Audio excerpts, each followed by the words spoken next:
Good evening दोस्तों, welcome to my YouTube channel. एक वापस से नए वीडियो में आप सभी का स्वागत करता हूं। आज हम पहुंच चुके हैं विश्व प्रसिद्ध बस्तर के दशहरे में।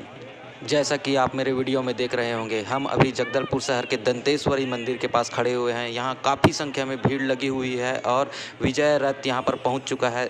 विजय रथ के आगे आगे राजा की पालकी भी आ रही है साथ में। आप सभी को बस्तर दशहरा की ढेर सारी शुभकामनाएं। दोस्तों, बस्तर दशहरा का मतलब आप लोग समझ रहे होंगे विजयदशमी या रावण वध और रामलीला से। लेकिन दोस्तों, हम हैं अभी बस्तर में और बस्तर में रावण वध रामलीला जैसा कुछ नहीं होता। यहाँ देवी देवताओं को माना जाता है और उनकी पूजा अर्चना की जाती है। यह दशहरा विश्व प्रसिद्ध इसलिए है क्योंकि वर्ल्ड का लॉन्गेस्ट फेस्टिवल है, सबसे लंबा चलने वाला त्यौहार, 75 दिनों तक मनाए जाने वाला, जिसमें हर रोज़ अलग अलग रस्में होती है, अलग अलग मान्यताएं होती हैं, जिसमें कुम्हारी पूजा विधान, जोगी उठाई विधान व मावली प्रघाव है। मावली प्रघाव जिसमें दंतेवाड़ा की दंतेश्वरी माई हैं, जो 52वां शक्तिपीठ कहा जाता है, उनका छत्र कक्ष आ चुका है। उन छत्र कक्ष का स्वागत कर लिया गया है। दोस्तों, इतने लंबे त्यौहार को एक ही वीडियो में समेट पाना बहुत मुश्किल है। फिर भी जो रस्में हो चुकी है उनके बारे में बताने की कोशिश करूंगा और जो रस्में आज होने वाली है उनको भी बताने की कोशिश करूंगा। तो दोस्तों, आज हम पहुंच चुके हैं जगदलपुर के लाल बाग के कुम्हाड़पाड़ा आरक्षित वन में, जहां पर भीतर रैनी बाहर रैनी पूजा विधान किया जाता है। आपके सामने जो 8 चक्के का विशालकाय रथ नजर आ रहा है, उस रथ को नगर में परिक्रमा कराने के बाद आधी रात को चुराकर माड़िया और गोंड जनजाति के द्वारा शहर से लगे कुम्हाड़कोट में ला लिया गया है। राजशाही युग में राजा की खातिरदारी से असंतुष्ट ग्रामीणों ने नाराज होकर आधी रात को रथ चुराकर कुम्हारकोट के जंगल में छुपा दिया है। आज राजा द्वारा कुम्हारकोट पहुंचकर और ग्रामीणों को मनाकर और उनके साथ भोजन कर शाही अंदाज में रथ को वापस जगदलपुर के दंतेश्वर मंदिर में ले जाया जाएगा। यह रस्म पर्व में आज भी जीवित है। यह जो विशाल का चक्के वाला रथ रखा हुआ है, इस रथ को चुराकर यहाँ छुपाया गया है कुम्हारकोट के वन में। उसको राजा जी ढूंढते ढूंढते यहाँ आएंगे और जिया डेरा में जो दंतेवाड़े की देवी का छत्र रखा हुआ है दंतेश्वरी माई का, उसको भी यहाँ लाया जाएगा। पूजा अर्चना की जाएगी, उसके बाद नवा खाया जाएगा। राजा जी यहाँ से बाजा गाजा के साथ रथ में बैठकर माई के छत्र को दंतेश्वरी मंदिर जगदलपुर में ले जाएंगे और रथ की परिक्रमा कराते हुए नगर में भ्रमण करेंगे। तो दोस्तों, अब हम निकल पड़ते हैं जगदलपुर शहर के अंदर मौजूद दंतेश्वरी माई के मंदिर की तरफ। यहाँ पर पिछले साल के और भी पुराने रथ रखे हुए हैं और कुछ रथों को यहाँ से हटाया भी जा रहा है। यहाँ पर 3-4 पुराने रथ रखे हुए हैं और कुछ रथों को सड़कों से जेसीबी के माध्यम से हटाया जा रहा है।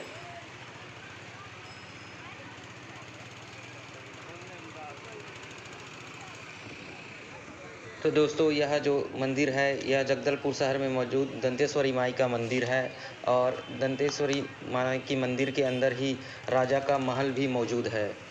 यहाँ पर बताया जाता है कि यहाँ के जितने भी लोग अपनी नई बाइक या कार खरीदते हैं, यहाँ पर दंतेश्वरी माई के मंदिर लाकर सबसे पहले उसकी अपने कार की पूजा अर्चना करते हैं।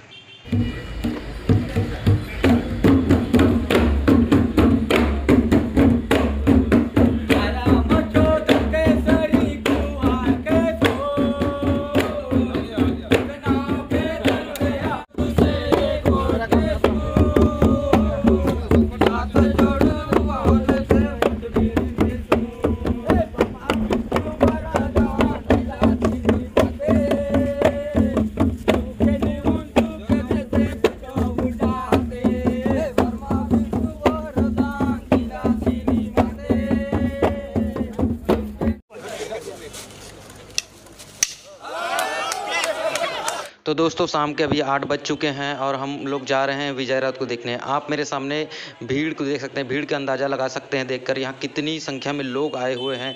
हमें बाइक लाना यहाँ बेहद ही मुश्किल है, इसलिए हम लोग बाइक को दंतेश्वरी मंदिर से लगभग 3 किलोमीटर दूर ही पार्क किए और पैदल पैदल आगे बढ़ते जा रहे हैं।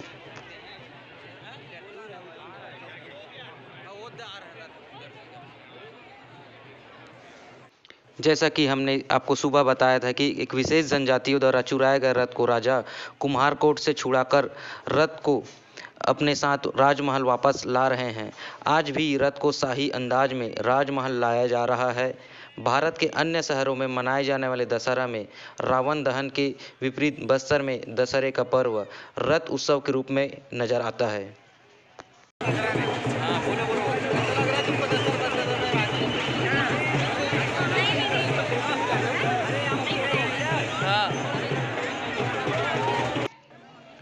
प्राचीन काल में बस्तर को दंडकारण्य के नाम से भी जाना जाता था, जो कि रावण की बहन शूर्पणखा की नगरी थी।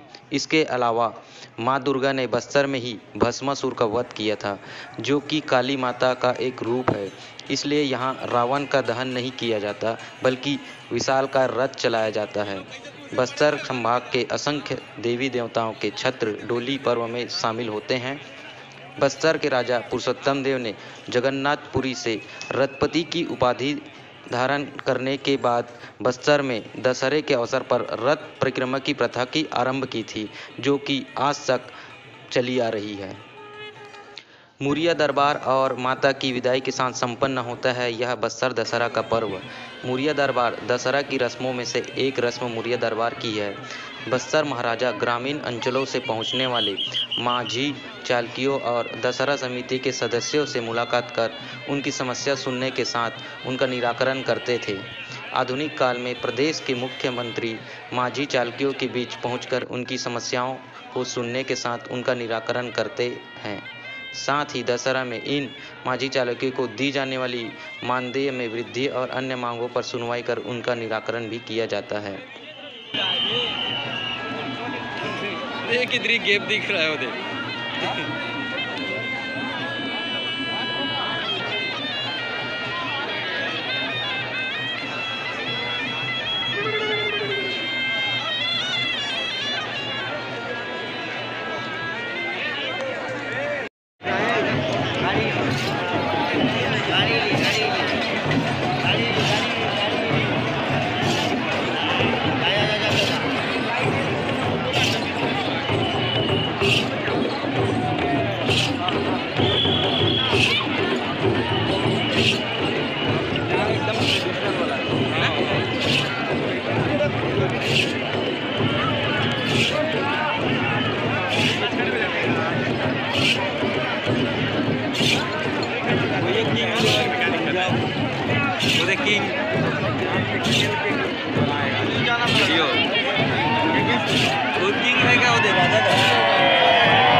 अगर हम बस्तर दशहरे के इतिहास की बात करें तो बस्तर के दशहरा पर्व की रथ यात्रा की शुरुआत सन 1408 ईस्वी के बाद चालुक्य वंश के चौथे शासक राजा पुरुषोत्तम देव ने की थी।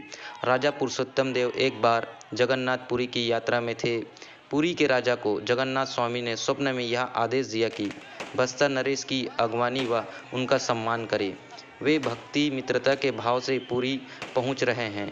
पुरी के नरेश ने बस्तर नरेश का राज्योचित स्वागत किया।